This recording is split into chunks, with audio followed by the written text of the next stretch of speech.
Қайырлы күн, құрметті көрермендер, менің каналыма қош келдіңіздер. Бүгін өте дәмі тіл үйретін кереметтей құлпынайдан варенье дайындайтын боламыз. Мен сіздерге құлпынайды езбей және де құлпынайдың соғы өте қанық түсті болатындай етіп, қалай дайындау керектігін көрсететін боламын. Менімен бірге видеоны соңына дейін көріңіздер. Каналыма тіркелмеген болсаңыз, каналыма тіркеліп, лайк басып және комментарийге өз пікірлеріңізді қалдырып отырыңыздар. Ең алдымен құлпынайларымызды жақсылап салқын суға жуып аламыз. Құлпынайларды тазаламай тұрып жуып алған дұрыс, себебі алдымен тазалайтын болсақ, құлпынайды жуған кезде құлпынайдың ішіне су кіріп кетуі мүмкін. Мұндай жағдайда вареньеміз сулы, яғни сұйық болып кетеді.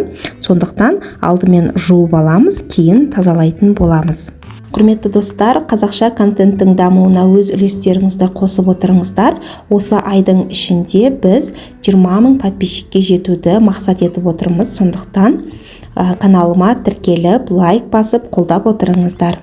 Достар, біз құлпынайдың барлығын толық тазалап болдық. Енді құмшекер салатын боламыз. Сіздер құмшекерді құлпынайдың бетіне барлығын сеуіп жібермеңіздер. Әйтпесе құлпыналарыңыз астында тұрып езіліп кетеді дағын, құмшекерлеріңіз еремей қалады. Сол үшін мен сияқты слоймен салып отырыңыздар. Менде 2 кг 200 грамм құлпынай шықты, яғни 2 кг 200 грамм құмшекер салдым. 1 кг құлпынайға 1 кг шекер кетеді. Тура осылайынан слоймен ерінбестен салып отырыңыздар. Сонда құлпынайларыңыз кейін қайнатқан кезде де, қайнатып болғаннан кейінгі кезде де езілмей әдемі бүтін болып шығады. Шекердің барлығын сеуіп болғаннан кейін шарамыздың бетін жауып, құмшекері ерігенше қалдырамыз. Құмшекері тура осылай еріп, құлпынайдың өзінің суы шығады.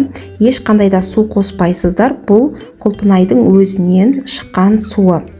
Енді біз осыны бір араластырып жіберіп, газға барынша қатты отта қайнататын боламыз.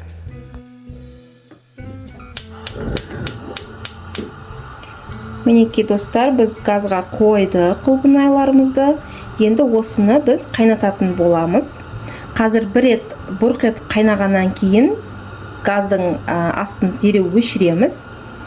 Одан кейін суығаннан кейін қайтадан қойып тағы да бір рет қайнатамыз. Көп қайнатудың қажеті жоқ. Сіздердің жидектеріңіз езіліп кетеді. Және де мына вареньеміздің сұйықтығы түсі өзгереді. Қоңырқай түс болып кетеді. Сол үшін аз-аздан қайнатып 2-3 рет. Егер сіздердің құлпынайларыңыз ірі болса, онда 3 рет, 4 рет солай жасаңыз. Ал егер менікінде майда болса, 2 рет өшіріп, қайнатып, суытып, 2 реттен жетеді. Қазір жасау барысында барлығы түсінікті болады.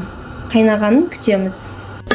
Мінекей достар, біздің құлпынайымыз қайнап шықты, бетіне көбігі де шықты. Осы көбігін алып тастаймыз. Кейбіреу осы көбікті алмайды, кейбіреуі алады, түсініксіз. Бірақ мен осының көбігін үнемі алып отырамын. Бұл бізге керек емес. Қатты қайнатып, құлпынайларыңызды езіп, мына суын қоңырқай түске енгізіп жібермеңіздер. Мына суы өте әдемі су қазір. Қазір суығаннан кейін құлпынайлардың барлығы астына түсіп, суды бойына сіңіреді. Содан кейін біздің вареньеміз сәл қоюлана бастайды. Құлпынайлардың барлығы төмен түсіп, сәл қоюланып, әбден суығаннан кейін қайтадан газға қоямыз да, тағы да бір рет бұрқ етіп қайнататын боламыз. Қайнағаннан кейін осылай бетіне көбіктер шығады. Ол көбіктерді де алып тастаймыз. Және де тағы да газдың астын өшіріп, толықтай суытамыз. Құлпынайларымыз толықтай суыды. Көріп тұрғандарыңызда ештеңесі езілген жоқ, және де түсі өте қанық болып тұр. Енді осыны біз қайтадан газға қоямыз да, тағы да қайнатамыз. Енді біз бұл жолы бұны уже банкаға жабатын боламыз. Мен банкаларда стерилизовать етіп дайындап жатырмын, қақпағында, банкасында. Қайнағаннан кейін жайлап банкаларға құя беретін боламыз. Өте әдемі, дәмі, иісі деген бүкіл үйді алып жатыр. Мінекей, тағы да қайнап шықты. Көбігі осылай шықса, кішкене көбіктерін алып отырыңыздар. Стерильденген крышка мен банканың ішіне құлпынайларымызды құямыз. Құлпынайды құйған кезде де жарты банкасына құлпынайларыңызды жарты банкадан асырып, суын құйсаңыздар бірге бір болып шығады. Не құлпынайы көп емес, не суы аз емес, бір қалыпты болып шығады. Сондықтан тура осылай жасаңыздар.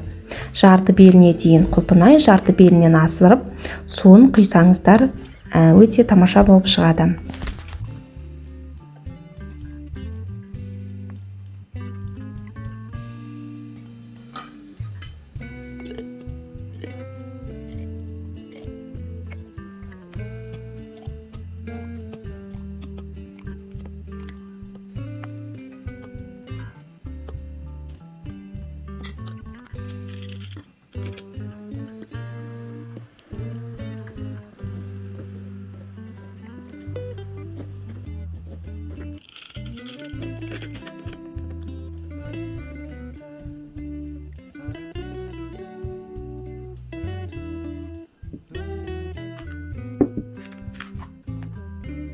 Құрметті достар, осымен біз вареньемізді жауып болдық.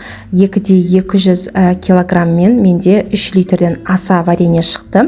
Жарты вареньемізді біз на пробу деп уже жеп қойдық. Өте дәмді болып шығыпты. Дәмі де құлпынайларымыз езілмеген, бір әдемі болып шыққан. Сіздерде ерінбестен, ешқандай да қиындығы жоқ. Тура осылай жасаңыздар. Банкаларды төмен қаратып, және де үстін жылылап жауып қойыңыздар. Бір түнге қалдырасыздар. Назарларыңызға рахмет, сау болыңыздар.